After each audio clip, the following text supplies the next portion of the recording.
sa mise en œuvre. Est-ce que vous avez une idée? Fait-il 2000 milliards? Fait-il 3000 milliards? Est-ce qu'on doit mettre en œuvre projet? Challenge 2025-2030. Est-ce que vous avez matérialisé ça? Le challenge 2025-2030 a été effectivement matérialisé et nous avons le détail de ce que nous comptons proposer, seulement que nous attendons la décision du Conseil constitutionnel. C'est ça le Conseil constitutionnel.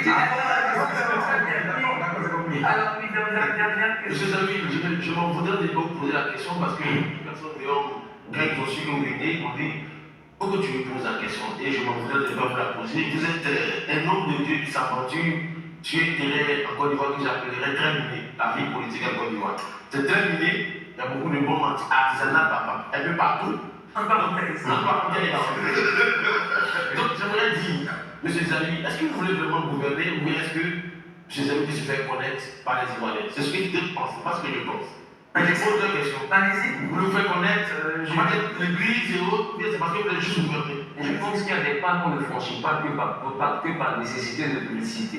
Et il y a des pas qu'on franchit par conviction. Parce que je pense qu'être porteur d'un projet qui, selon moi, devrait être valorisé, selon moi, devrait être acté, selon moi, devrait être adopté et appliqué.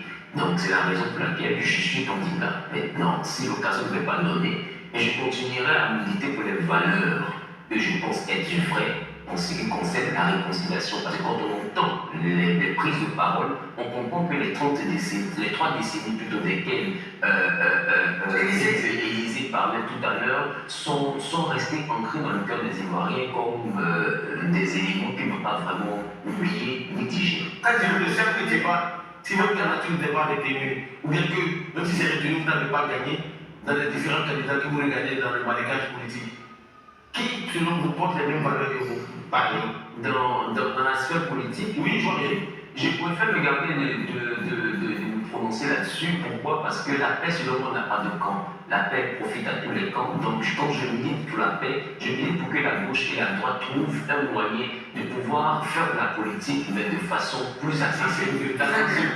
Merci beaucoup. Alors, qui au moins est le moins mal parmi toutes ces personnes? Donc, c'est la bonne question. Si vous n'êtes pas pris, merci beaucoup, Damda. Alors, on termine notre intervention. Est-ce que votre candidature relève d'une vision divine ou d'une conviction personnelle? Il n'est pas question de vision divine, il est surtout question de devoir citoyen. Très bien. Voilà. Donc, c'est ce que je peux dire. Au dernier mot. Le dernier mot ira à l'endroit du peuple ivoirien. Il faudrait que nous puissions avoir des discours très apaisés, de pouvoir chercher à préserver ce que nous avons réussi à construire